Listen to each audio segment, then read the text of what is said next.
সঞ্চালিকাকে অনেক ধন্যবাদ তার মিষ্টি মিষ্টি কথা বলার জন্য। আমি ধন্যবাদ জানাচ্ছি সৌরভকে এবং যোগীরাজকে, এবং তাদের আমন্ত্রণে, আমাদের আমন্ত্রণে আপনারা সকলেই যারা এই মেন স্টেডিয়ামে আছেন এবং সেকেন্ড ফ্লোরেও আমি দেখা করে এসেছি, ফুল প্যাকটাপ আছে সমস্ত চিকিৎসকবৃন্দ, থার্ড ফ্লোরেও কিছু আছে। আমি তাদের সকলকেই আমার আন্তরিক শুভেচ্ছা, অভিনন্দন, ভালোবাসা এবং গভীর শ্রদ্ধা জানাচ্ছি। আমি প্রথমেই বলি, আমার যে বোনটি মারা গিয়েছে সেই শোকসন্তপ্ত পরিবারকে আমি আমার সমবেদনা জানাই, এবং আমরা নিশ্চয়ই তার ব্যাপারে উপযুক্ত শাস্তি দাবি করি। আপনারা নিজেও জানেন, আমি নিজেও রাস্তায় হেঁটেছি এর জন্য, এবং আমাদের সরকার একটা অপরাজিতা বিলও করেছে, পাশ করেছে, সেটা পড়ে আসি। এইসব ঘটনা যাতে না ঘটতে পারে আমি আমার ভাইদের ওপর দায়িত্ব দিচ্ছি। আপনারা আমাদের বোনেদের রক্ষা করুন, আপনারাই পারেন। আজকাল তো ছেলেদের মেয়েদের মধ্যে কোনো প্রভেদ নেই, ছেলেরা মেয়েরা এত বন্ধুত্বপূর্ণ সমাবেশে তারা বন্ধুর মতো আচরণ করেন, ব্যবহার করেন, একসাথে থাকেন, একসাথে খান দান, একসাথে প্র্যাকটিস করেন, তাদের বাদ দিয়ে কোনো কিছু হয় না। আগের যুগে এটা ভাবা যেত না, কিন্তু আজকের যুগে এটার একটা প্লাস পয়েন্ট আছে। সবাই সবার ব্যথা, দুঃখ, বেদনাটা গভীরভাবে উপলব্ধি করেন। কাজেই সরকারি ব্যবস্থা হিসেবে নিশ্চয়ই করবে, কিন্তু আমি মনে করি আপনারা যারা গ্রাসরুটে আছেন, বিভিন্ন ইনস্টিটিউশনে আছেন, এটা আপনারাই আরও ভালো করে করতে পারেন। এটা আপনাদের পালঙ্কে আর একটা মুকুট জুটবে যদি বোনেদের বিপদে ভাইয়েরা আপনারা এগিয়ে আসেন, এবং বোনেরাও ভাইদের প্রোটেক্ট করেন, দুটোই। আজকের যে সভা তারা অর্গানাইজ করেছেন সৌরভ যোগীরা মিলে, আমাদের গ্রিভ্যান্সেস সেল, রিড্রেসাল গ্রিভ্যান্সেস সেল, তারা অনেক জেলায় জেলায়ও ঘুরেছেন, এবং তারা রীতিমতো চিফ সেক্রেটারি মনোজ পন্থ এখানে আছেন, হোম সেক্রেটারি আমাদের নন্দিনী আছে, হেলথ সেক্রেটারি আমাদের নারায়ণও আছে, ডিজি পুলিশ রাজীব কুমার আছেন, এবং কলকাতা পুলিশ কমিশনার মনোজ ভার্মাও আছেন, সাথে আরও অনেক অফিসাররাও আছেন। আমি আপনাদের সকলকে, জুনিয়র সিনিয়র সকল চিকিৎসকদের,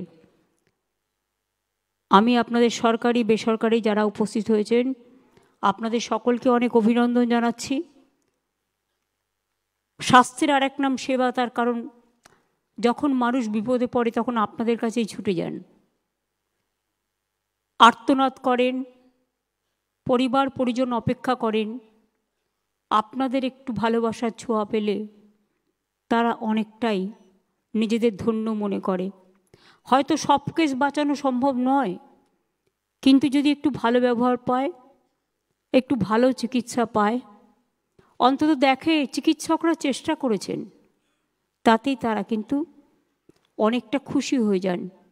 আর একজন চিকিৎসক যখন একজন রোগীকে সেবা করে ভালো করে দেয়, সে যখন বাড়িতে ফিরে যায় সে নিজেকে খুব গর্ব অনুভব করে, এবং তার পরিবার তাদের অনেক আশীর্বাদ দেয়, সমাজও দেয়।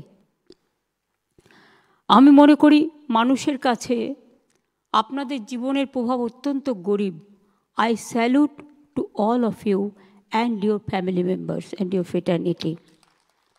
আমার মনে হয় চিকিৎসক মানে সেবা, নিষ্ঠা, জ্ঞান, দক্ষতা, উদারতা, মানবতা, সংবেদনশীলতা, সমবেদনা এবং ধৈর্য।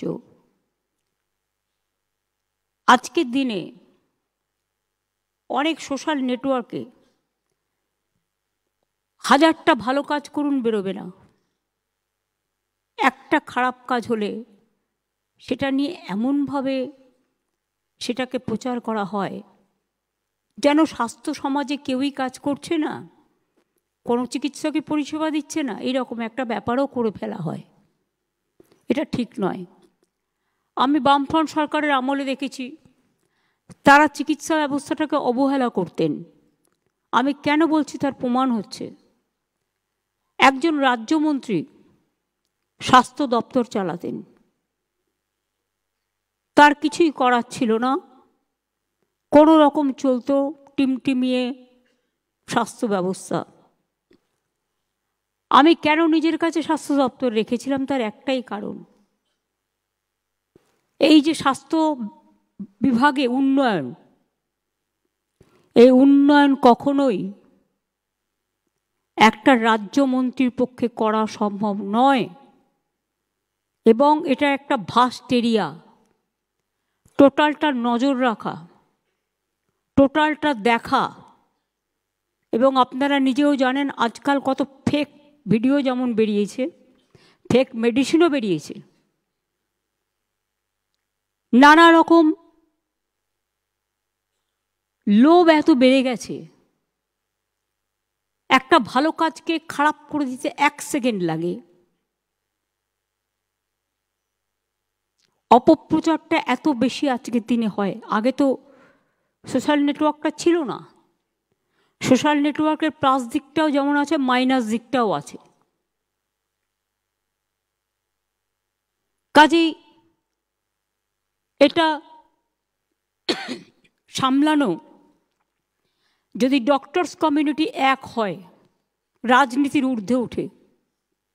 কারণ আপনাদের রাজনীতি নেই, আপনাদের রং রাজনীতির রং নয়, আপনাদের রং একটাই, সে রংটা হচ্ছে মানবতার এবং সেবার।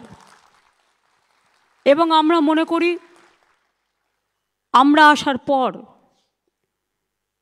আপনারা ছিলেন বলেই, এটা আপনাদের কৃতিত্ব, আমার নয়, আমাদের নয়। বিনামূল্যে রোগ নির্ণয়, চিকিৎসা, সরকারি হাসপাতালে বিনা পয়সায় চিকিৎসার ব্যবস্থা করা হয়েছে। আমি প্রথমে এসেই ভাবছিলাম, আগে যেতাম পিজি হসপিটালে, ছোট্ট ছোট্ট গেট, একটা দুর্ঘটনা ঘটে গেলে বেরোবার জায়গা পর্যন্ত নেই। আমি শম্ভুনাথ হসপিটালে গিয়েও দেখেছি তাই, মেডিকেল কলেজে গিয়েও দেখেছি তাই, অনেক জায়গায় গিয়ে এই অভিজ্ঞতা আমার হয়েছে। তখনই সঙ্গে সঙ্গে আমরা সিদ্ধান্ত নিই, হাসপাতালের গেটগুলো আগে বড় করো, হসপিটালগুলো রং করো, হসপিটালগুলো নাইট শেল্টার করো। এগুলো করার প্রয়োজন আছে, কারণ আমরা সবাই জানি আগে দৃষ্টি সুন্দরী, তারপরে গুণ বিচারী। অর্থাৎ আগে দেখতে হবে আপনাকে, যেটা আমি বলছিলাম, ব্যবহার সুন্দরী, তারপরে গুণ বিচারী, অটোমেটিক। বিশ্বাস করুন, একটা ছোট্ট ঘটনা আপনাদের বলছি। মণিময় এখানে আছে, আমি দেখছি, মুকুলবাবুরাও আছেন, অনেকেই আছেন আমার পরিচিত।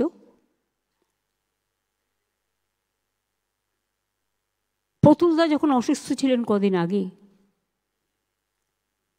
সিনিয়র ডাক্তাররাও আছেন যারা তার ট্রিটমেন্ট করেছেন, তারা তাদের সাধ্যমতো চেষ্টা করেছেন।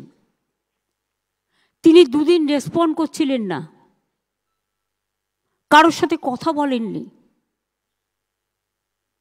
আমি জেনারেলি আইসিইউ আইটিইউগুলো অ্যাভয়েড করি, কারণ ওই অবস্থায় দেখতে আমার ভালো লাগে না।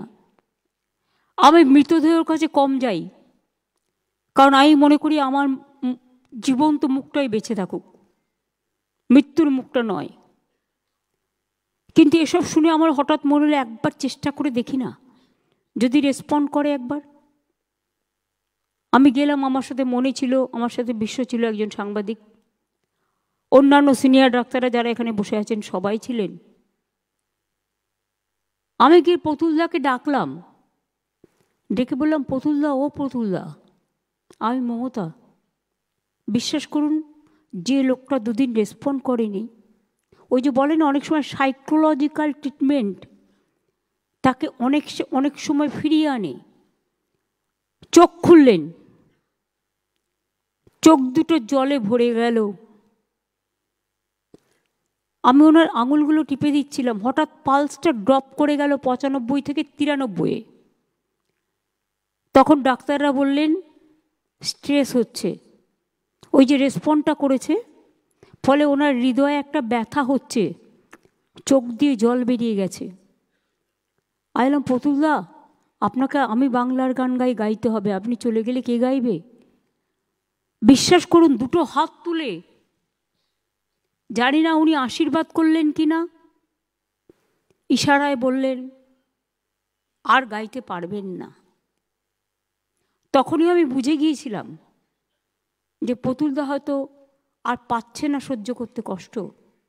উনি একটি দুরারোগ্য ব্যাধিতে আক্রান্ত হয়েছিলেন শেষের দিকে, এবং কোনো উপায় ছিল না অপারেশন না করে। এর আগেও 3-4 বার তাকে ভালো করে নিয়ে আসা হয়েছিল। কাজেই এই একটি ছোট্ট ঘটনা আমার মনে রেখাপাত করেছিল যে দেখুন, অনেক সময় বলে না যে মানুষ মরে গেলেও, আমি জানি না, এই মরণের পারে একটা বইটা পড়েছিলাম, বই থেকে জেনেছি, ব্যাখ্যা দেওয়ার মতো জায়গা আমার নেই, কারণ আমি এটা নিয়ে রিসার্চ করিনি, আমি জাস্ট একটা বইয়ের কথা বলছি। বলছে আত্মা মারা গেলেও, একটা মানুষ মারা গেলেও তার মধ্যে কিন্তু একটা বোধ থাকে। তার বাড়ির লোকেরা যখন কাঁদে, আত্মীয়রা কাঁদে, তার মনে দুঃখ হয়, সে কিন্তু বলে কেঁদো না কেঁদো না, তার প্রাণটা কিন্তু থাকে অনেকক্ষণ।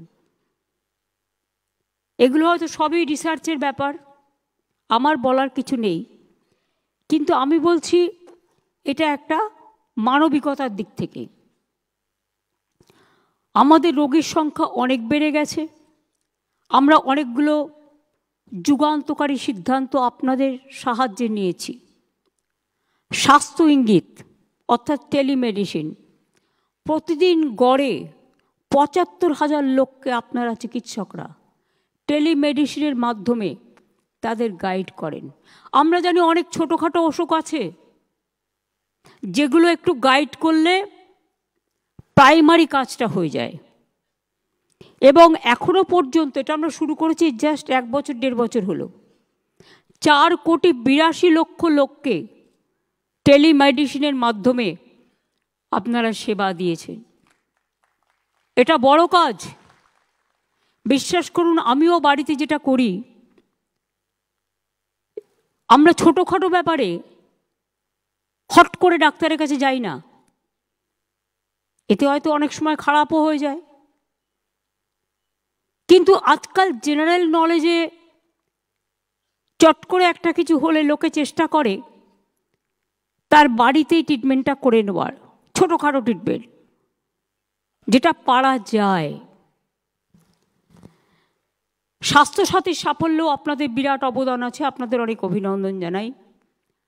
প্রায় 9 কোটি মানুষের পরিষেবায় এসছেন।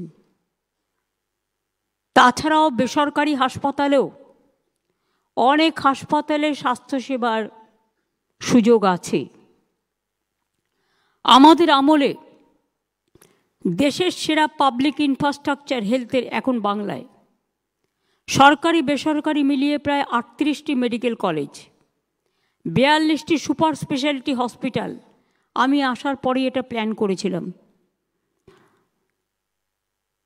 13,500টির বেশি সুস্বাস্থ্য কেন্দ্র হয়েছে, আরও আগামী দিন 12,000 হবে। 71টি এসএনসিইউ, যেটা মাত্র 6টা ছিল আমরা যখন এসেছিলাম। 286টি এসএনএসইউ, এটা সবটাই নতুন করে করা হয়েছে। 76টি সিসিইউ, গ্রামে আগে জেলায় জেলায় এসডি মানে সাব ডিভিশনে বা ডিস্ট্রিক্ট হসপিটালে ছিল না। 286টি, এই 76টি সিসিইউ, 3টি এইচডিইউ, 14টি মাদার অ্যান্ড চাইল্ড হাব, 13টি mother and waiting hut, cord blood bank, human milk bank, সবগুলোই করা হয়েছে। এবং সরকারি হাসপাতালে প্রায় 40,000 বেড ইতিমধ্যেই বেড়েছে, কিন্তু আরও প্রয়োজন হয়। যখন কোভিড হয়েছে, সরকারের সাথে সাথে বেসরকারি হাসপাতালগুলোও আমাদের সাহায্য করেছে, কিন্তু সেই সময়কার ডাক্তারদের যে অবদান, সিস্টারদের যে অবদান, আমরা সেটা কখনো অস্বীকার করতে পারিনি। এবং আপনারা জানেন, আপনাদের সাথে কাঁধে কাঁধ মিলিয়ে কোভিডে প্রতিটি দিন আমি রাস্তায় বেরোতাম। আমাকে অনেকে বলতো তুমি রাস্তায় কেন যাচ্ছ? আমি গিয়ে গিয়ে রাস্তার মোড়ে মোড়ে মাইক নিয়ে বলতাম, আপনারা প্লিজ ঘরে যান, আপনারা বেরোবেন না, মেশামেশি বন্ধ করুন, বাড়ি থেকে অর্ডার করুন। যার বাড়িতে কেউ নেই পুলিশ গিয়ে খাবার দিয়ে আসতো। অনেক চিকিৎসক সেই সময় মারা গেছেন, অনেক পুলিশ কর্মী মারা গেছেন, অনেক সরকারি কর্মী মারা গেছেন। আমার নিজের ভাইও মারা গেছে কোভিডে। আমার নিজের একজন বিশ্বস্ত সৈনিক আমার অফিসে চাকরি কাজ করতেন দীর্ঘদিন 40 বছর, তিনিও মারা গেছেন। কাজে কোভিড কিন্তু আমাদের সব পরিবারকেই আক্রান্ত করে গেছে, সে দুঃখ আমরা ভুলতে পারি না। আমাদের আমলে নতুন করে আপনারা জানেন তো, ডাক্তারের কোটা না দিলে আমরা করতে পারি না। প্রাইভেট হসপিটালগুলো সেজন্য বাড়ানো হয়েছে। 14,000 সরকারি ডাক্তার আমরা নতুন করে বাড়িয়েছি। 25,000-এর বেশি নার্স বাড়ানো হয়েছে। প্যারামেডিক্যাল স্টাফও 5,000 নিয়োগ করেছে। আরও ডাক্তার নার্স থাকলে হয়তো ভালো হতো। এই ইনফ্রাস্ট্রাকচারের ফলে রোগীর সংখ্যাও বেড়ে গেছে। শুধু আমাদের বাংলার নয়, আশেপাশের রাজ্যের এবং নর্থ ইস্টার্ন স্টেটেরও অনেক পেশেন্ট আমাদের এখানে সেবা করতে আসে। এটা একটা বিরাট প্রেশার। আমরা জেলা হসপিটালগুলোকে কেন বলি যে হঠাৎ করে রেফারেল করবেন না? কারণ যেটা প্রয়োজন সেটা করুন। কারণ কলকাতায় সামলানোটা ভীষণ হেডেক হয়ে যায়। এবং আমি এখনও বলছি যে আগের আমলে ডাক্তারি বা নার্সিংয়ের সিট এত কম ছিল যে নিয়োগ করার মতো কাউকে পাওয়া মুশকিল। আমরা রাজ্যে MBBS-এর সিট বেড়েছে আমাদের প্রায় 4,345টি, নার্সিং সিট বেড়েছে 26,000। এবং পুরো ওয়ার্কফোর্সের প্রেশারটা আপনাদের সামলাতে হচ্ছে, যেহেতু রিক্রুটমেন্টটা থমকে আছে। আরও অনেক রিক্রুটমেন্ট হচ্ছে, অনেকগুলো নার্সিং স্কুল হয়েছে, নার্সিং সেন্টার হয়েছে। রিক্রুটমেন্টটা থমকে আছে কেন? ওবিসি রিজার্ভেশন নিয়ে একটা কোর্টে কেস করেছে। কিছু দুষ্টু লোক আছে যারা কাজের কাজ করে না, অকাজের কাজ করে। একটা গিয়ে ঠুকে দিল আর ব্যাস ঠকঠকিয়ে বকবকিয়ে সেটা বন্ধ হয়ে গেল। এটা বোঝবার ক্ষমতা নেই যেটা করার ফলে আমার রিক্রুটমেন্ট কয়েক লক্ষ ছেলে মেয়ের আটকে আছে। একদিকে ডাক্তারিতে, একদিকে নার্সে, একদিকে টিচারে, একদিকে সরকারি কাজে, সরকারি চাকরির অনেক জায়গায় আটকে আছে। আমরা চেষ্টা করছি এই কেসটা ক্লিয়ার করার জন্য। কোর্টে কেস আছে। আমি আপনাদের কৃতিত্ব জানাচ্ছি। ডেঙ্গু, ম্যালেরিয়া, কালাজ্বর, যক্ষা এবং পোলিও ইঞ্জেকশন আপনারা যেভাবে দেন, বাংলা কিন্তু নাম্বার 1-এ আছে। আমরা আসার আগে একটা মাত্র পোলিও হয়েছিল হাওড়ায় জেলায়, সেই জন্য ইন্ডিয়া ব্ল্যাকলিস্টেড হয়ে গিয়েছিল। আমরা আসার পরে সেই জন্য মুয়াজ্জম ইমামদের নিয়ে মিটিং করি এবং তাদের বলি সামাজিক সচেতনতা আপনাদেরই বাড়াতে হবে, যাতে পোলিও সবাই নেয় তার ব্যবস্থা আপনাদের করতে হবে। আর আমাদের চিকিৎসকদের মাথা থেকে যে বুদ্ধিটা বেরিয়েছে, মাদার ওয়েটিং হার্ট, আমরা নিজেরা হোম ডেলিভারির, আমাদের কোনো কিছুরই ঠিক নেই, নিজেদের পস্তাতে হয় মাঝে মাঝে। কিন্তু এখনকার বাচ্চারা তো ইনস্টিটিউশন ডেলিভারি হচ্ছে, এক্স্যাক্ট ডেট পাচ্ছে, মা চিকিৎসা পাচ্ছে, শিশুরা চিকিৎসা পাচ্ছে। এবং মাদার হার্ট তো আপনারা জানেন যে হসপিটালের সাথে মাদার হার্ট তৈরি করা হয় ইন্টেরিয়ার অঞ্চলগুলোতে। প্রেগনেন্ট মাদারদের নিয়ে এসে রাখা হয়, যখন বাচ্চা হয় হসপিটালে সেটা নিয়ে গিয়ে সিজারিয়ান করা হয়। এবং ইনস্টিটিউশন ডেলিভারি সেই জন্য প্রায় 60% সম্ভবত সেখান থেকে বেড়ে আজকে 99% হয়েছে। এবং আমি মনে করি এটা 100% অ্যাচিভমেন্ট আমাদের করতে হবে। We have to do it.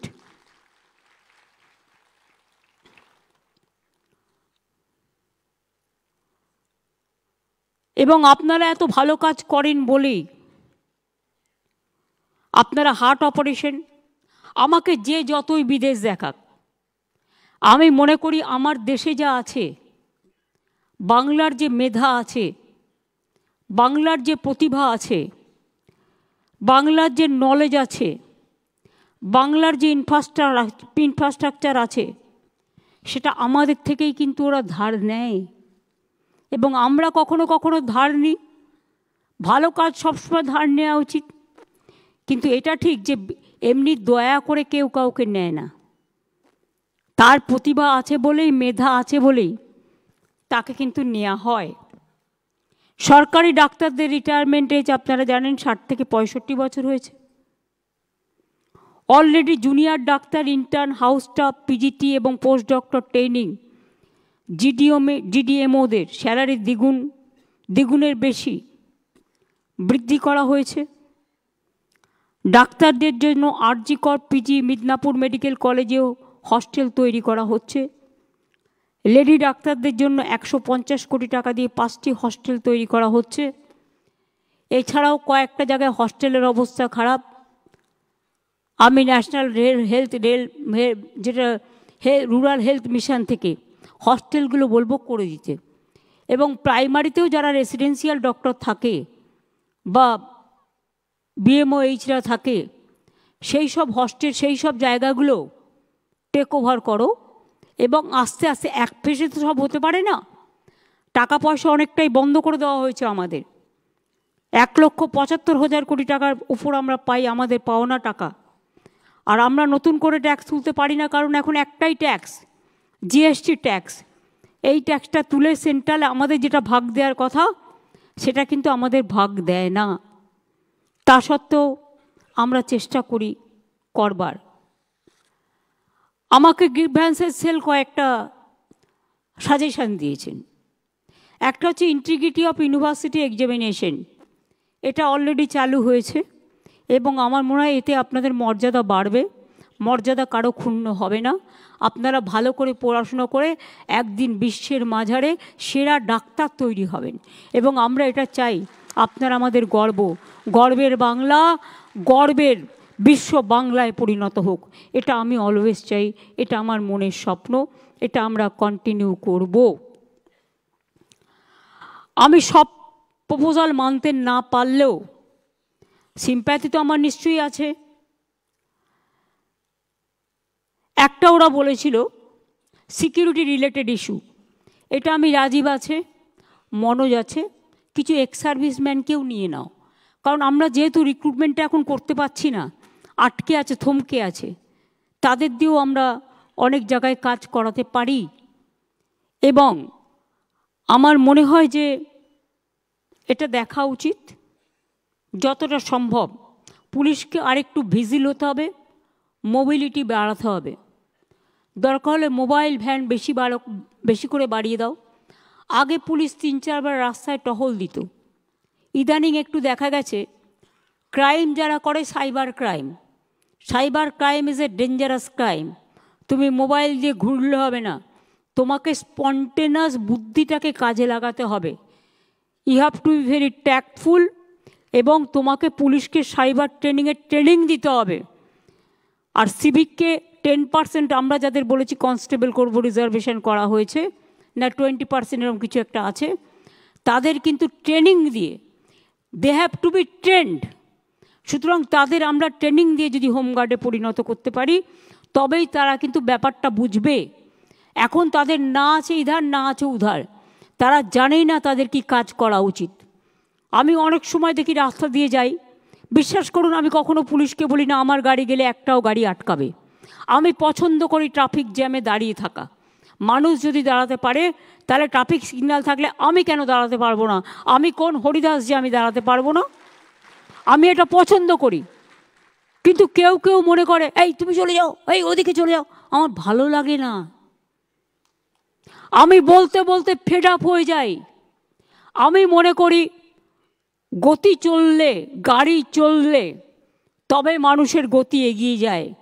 একজন ভিআইপি যাবে বলে অন্য গাড়িগুলো বন্ধ করে দিয়ে মানুষের 1 ঘন্টা 2 ঘন্টা লেট করে দেওয়া, তাদেরও অনেক কাজ থাকে। মনে রাখবে, আমরা গ্রিন করিডর করার প্রয়োজন পড়ে না যদি আমরা ঠিকমতো এটা করি। কোনো ভিআইপি জন্য গাড়ি বন্ধ থাকবে না। অনলি একটা আমার মনে হয় যেটা ক্রসিংগুলো আছে, ধরুন একটা গাড়ি যাচ্ছে ইম্পর্টেন্ট, দুটো ক্রসিং, ওই ক্রসিং দিয়ে ঢুকে যাতে অ্যাক্সিডেন্ট করে দিতে না পারে। আজকালকার দিনে অ্যাক্সিডেন্টটাও বেড়ে গেছে, সেই জন্য সঠিক পদক্ষেপ নেওয়ার প্রয়োজন আছে। সেফ ড্রাইভ সেফ লাইফটা ভালো করে করতে হবে এবং ওই গলির কর্নারগুলোতে ওয়াচ টাওয়ার লাগাও। দরকার হলে এমপিদের বলো, এমএলএদের বলো, এমপি ল্যাডের টাকা দেবে, এমএলএ ল্যাডের টাকা দেবে, তাদেরও তো একটা সামাজিক কন্ট্রিবিউশনের ব্যাপার আছে। আমি নিজে এটা করি, আপনারা বিশ্বাস করবেন না। এই যে মিউজিকে গান হয় টপিক স্ট্যান্ডে, এই যে বাস স্ট্যান্ডগুলো তৈরি করে দেওয়া, এই যে স্কুলের সামনে ছেলে মেয়েদের বসা, এই যে কেওড়াতলা শ্মশান থেকে শুরু করে জল সৌন্দর্য তৈরি করা, এগুলো আমি এমপি ল্যাড থেকে প্রথম করেছিলাম, তারপরে গভর্নমেন্ট এখন এটা করে। কিছু কিছু জিনিস আমাদের ভাবতে হবে। একটা তারা দিয়েছে sports and cultural event. Of course আপনাদের মানসিক বিকাশের প্রয়োজন আছে, শান্তির, মনটাকে এনজয় করা। আপনার এন্টারটেনমেন্ট জগতে যেতে পারেন না, কারণ আপনাদের সময়টা চলে যায় চিকিৎসা করতে, কিন্তু আপনাদের মধ্যেও খেলাধুলা করতে ভালোবাসেন, আপনারাও সাংস্কৃতিক চর্চা করতে ভালোবাসেন। পিজিতে যেমন আমায় বলেছিল, আমি সঙ্গে সঙ্গে একটা মাঠ করে দিয়েছি। আমি নারায়ণকে বলবো 2 কোটি টাকা স্যাংশন করতে প্রত্যেকটা মেডিকেল কলেজ এবং হসপিটাল, যাতে তাদের কালচারাল অ্যাক্টিভিটিস এবং স্পোর্টস করতে পারে এবং তাদের মধ্যে কম্পিটিশান হোক এবং এই কম্পিটিশানে তাদের অ্যাওয়ার্ড দেওয়া হোক। আমি এটা চাই, তারা উঠে আসুক। এবং college to college competition, hospital two hospital competition,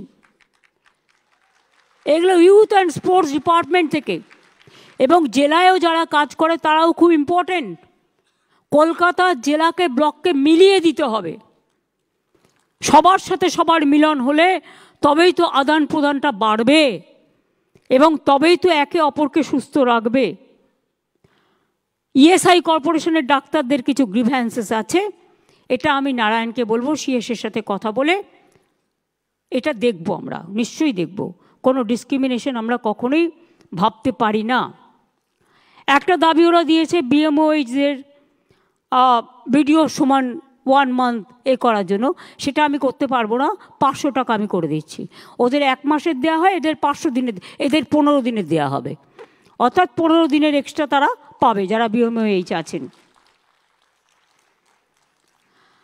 আমি intern, house staff, post graduate trainee, post doctorate trainee সবার জন্য 10,000 টাকা করে বাড়িয়ে দেওয়ার ব্যবস্থা করলাম।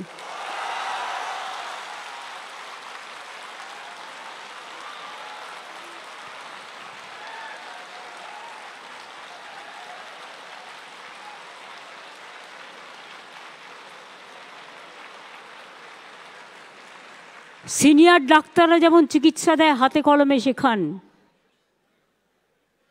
তাদের আমি অনুরোধ করব দয়া করে শুধু জুনিয়রদের ওপর দায়িত্ব দিয়ে সিজারিয়ান থেকে শুরু করে হার্ট অপারেশন থেকে শুরু করে আপনারা ছেড়ে দেবেন না। আপনারা মিনিমাম 8 ঘন্টা সরকারি পরিষেবা দিন, তারপরে প্রাইভেট প্র্যাকটিস করুন, আমার আপত্তি নেই। আমি 20 কিলোমিটারটা 30 কিলোমিটার করে দিচ্ছি, কারণ কলকাতায় 30 কিলোমিটারের মধ্যে অনেক হসপিটাল আছে। করুন না, কে বারণ করেছে? কিন্তু 8 ঘন্টা সরকারি পরিষেবা দেওয়ার সময় প্লিজ দয়া করে যাবেন না। আপনার যদি কোনো আর্জেন্ট রোগী দেখার কাজ থাকে, তখন যদি কোনো অপারেশন করার থাকে সিরিয়াস, আপনি হসপিটালে ডেকে নিন না, কী অসুবিধা আছে? হসপিটালে একটু ইনফ্রাস্ট্রাকচার রেডি আছে। কিন্তু সরকারি পরিষেবাটার সময় প্লিজ দয়া করে আপনাদের কাছে আমরা কৃতজ্ঞ থাকব যদি এইটুকু সেবা দেন। মানুষ চিরকাল বাঁচে না, মানুষের কৃতিত্ব বাঁচে। মনে রাখবেন, একটা মানুষ একটা ডাক্তারকে বাড়ির লাউটা হলে দিয়ে যায়, বাড়ির কুমড়োটা হলে দিয়ে যায়। কেন দেয় জানেন? তারা আপনাদের ভগবান মনে করেন।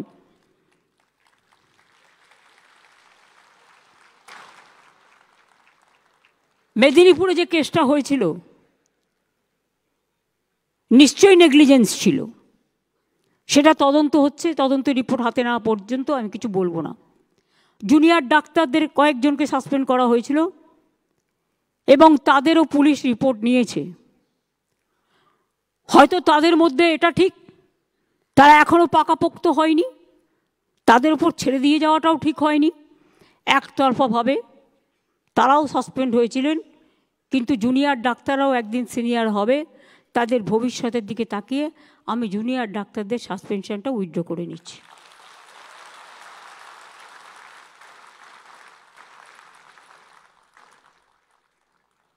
আমরা আগেও জুনিয়র এবং সিনিয়র রেসিডেন্ট যারা ছিল তাদের স্যালারি আমরা বাড়িয়েছিলাম, বাট আরও কিছু বাড়ানো দরকার।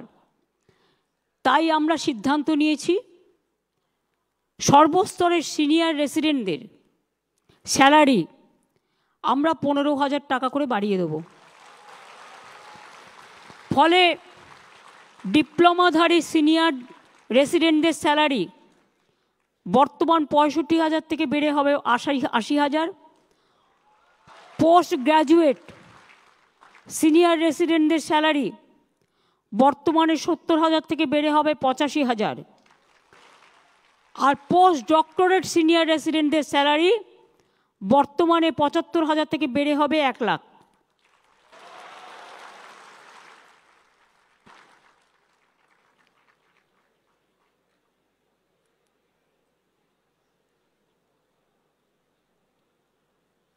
আর intern house staff, post graduate training, post doctor training সবার জন্য 10,000 টাকা করে বাড়ানো হবে। সেটা তো আমি অলরেডি বলে দিয়েছি।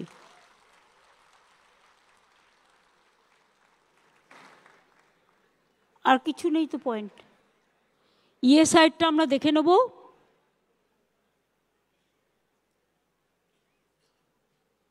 রেসিডেন্ট ডাক্তার হয়ে গেল। প্রাইভেট প্র্যাকটিশনাররা রিকোয়েস্ট করেছেন, তাদের বারবার 4টে জায়গায় ডাকে।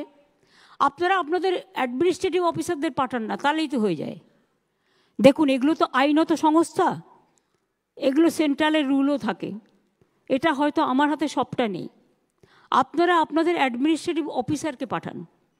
আমাদের হাইকোর্ট প্রতিদিন নয় সিএসকে ডাকে, নয় হোম সেক্রেটারিকে ডাকে, নয় পুলিশ কমিশনারকে ডাকে, নয় ডিজিকে ডাকে।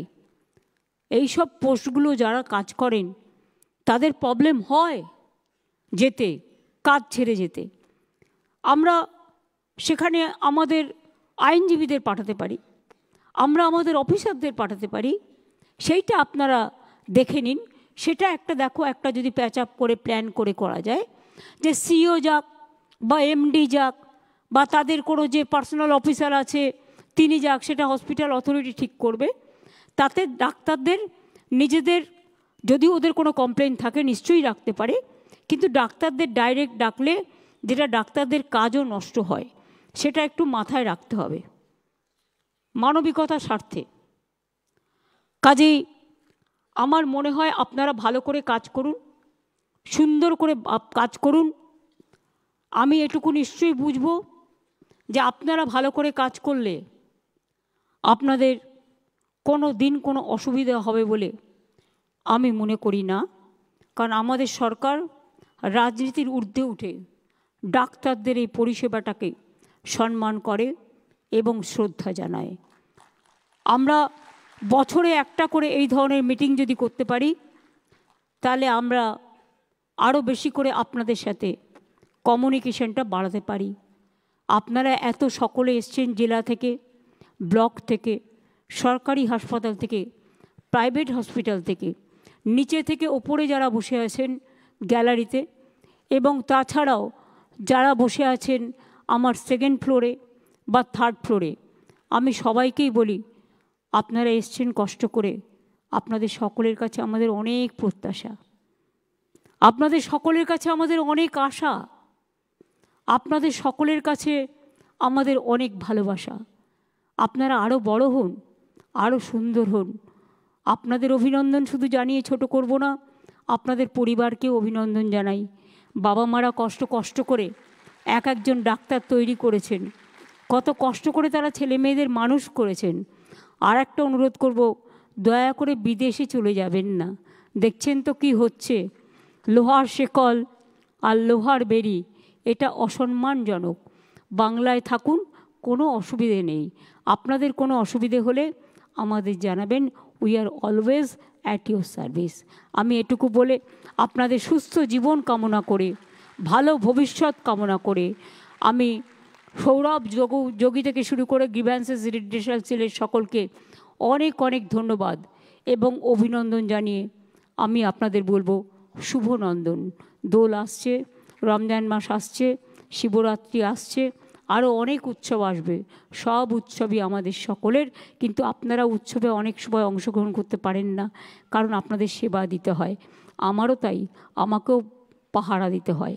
কাজেই যতটুকু পারলাম চেষ্টা করলাম এই সীমিত স্বার্থের মধ্যে। আগামী দিন যদি আবার আমাদের আর্থিক সচ্ছলতা বাড়ে, নিশ্চয়ই বাড়বে একদিন, যেভাবে ট্রেন্ড দেখা যাচ্ছে, Bengal have became the destiny of the industrial investment এবং অ্যাট দ্য ইন্টারন্যাশনাল লেভেল এবং এশিয়া লেভেল। সুতরাং আমি মনে করি যে একদিন না একদিন আপনাদের আরও অনেক বেশি সুফল আপনারা লাভ করবেন। আর প্রিন্সিপাল যারা আছেন, সুপার যারা আছেন, তাদের কাছে আমার রিকোয়েস্ট থাকবে, অলওয়েজ নিজেরা দেখে নেবেন এসি মেশিনটা ঠিকমতো কাজ করছে কিনা, পিডব্লিউডিকে ডেকে নেবেন। কোথাও কোনো নার্সিং হোস্টেলে জল পড়ছে কিনা দেখে নেবেন। কোথাও কোনো অসুবিধা হচ্ছে কিনা মেয়েদের ওয়াশরুম নিয়ে দেখে নেবেন। কোথাও কোনো জায়গায় কোনো রকম প্রবলেম হচ্ছে কিনা, কোনো গ্রিভ্যান্সেস হচ্ছে কিনা। এখন তো সুপারগুলো সুপারদেরই করে দেওয়া হয়েছে, প্রিন্সিপালদেরই করে দেওয়া হয়েছে, chairman of the health recruitment committee. সুতরাং আপনাদের যা গ্রিভ্যান্সেস প্রিন্সিপালদের এসে বলবেন, এবং তাতে যদি কোনো অসুবিধা হয়, সিএস তো আছেনই, আপনারা আপনাদের অভিযোগ আপনারা জানাতে পারেন, নারায়ণকেও জানাতে পারেন এবং সিএসকেও জানাতে পারেন। আর নারায়ণ, তোমাকে আমি বলবো আরেকটু সিরিয়াস হয়ে, তুমি বিশেষ করে তোমাকে আমি 8-10টা আইএস অফিসারও দিয়েছি, ডাক্তাররাও আছে, তোমাদের মধ্যে কিন্তু একটা ডিফারেন্স অফ ওপিনিয়ন অলওয়েজ হয়। তোমরা নিজেদের যোগাযোগটা আরেকটু বৃদ্ধি করে, সুন্দর করে তোমরা ভালো করে কাজ করো। অনেক কাজ হয়েছে স্বাস্থ্যে, কিন্তু একটা দুটো কাজের জন্য কেউ কেউ আমাদের নামে বদনাম করে। আমার খুব খারাপ লেগেছিল যখন আমি দেখেছিলাম সুপ্রিম কোর্টে একজন, বলতেই পারেন তার নিজের কথা, তিনি বলেছিলেন বাংলায় হাসপাতালে নাকি একটু তুলোও পাওয়া যায় না। আমি খুব ব্যথিত হয়েছিলাম, তার কারণ সব কিছু আছে। আর একটা অনুরোধ করবো প্রিন্সিপাল সুপারদের এবং যারা অ্যাডমিনিস্ট্রেশনে আছেন, এক্সপায়ারি ওষুধ, এক্সপায়ারি স্যালাইন, সব কিছু expiry medicine stock taking always করবেন 3 মাস পর পর, কারণ এটা হতে পারে 3 মাসের মধ্যে আপনার এক্সপায়ারি এটা শেষ হয়ে যাচ্ছে। আগেকার দিনে এক্সপায়ারিটা অনেকে বুঝতেন না। আমার মজা লেগেছে শুনে, আমাদের একটা ছোট্ট বাচ্চা পরিবারের 4 বছর বয়স, জানেন, আমাকে এসে একটা জিনিস আমি ওকে দিয়েছি, মানে ও একটা লজেন্স খেতে ভালোবাসে, আমি দিয়েছি, আমাকে বলছে এক্সপায়ারি ডেটটা দেখে নাও তো। ওইটুকু বাচ্চা 4 বছরের আমাকে বলছে এক্সপায়ারি ডেটটা দেখেছো। আমি বুঝলাম তার মানে আজকে বাচ্চারা কত সচেতন হয়ে গেছে। কাজেই সবাইকে অনেক ধন্যবাদ, ভালো থাকুন, সুন্দর থাকুন, সুস্থ থাকুন। থ্যাংক ইউ ভেরি মাচ আমাকে ডাকার জন্য, অনেক অনেক ধন্যবাদ সকলকে।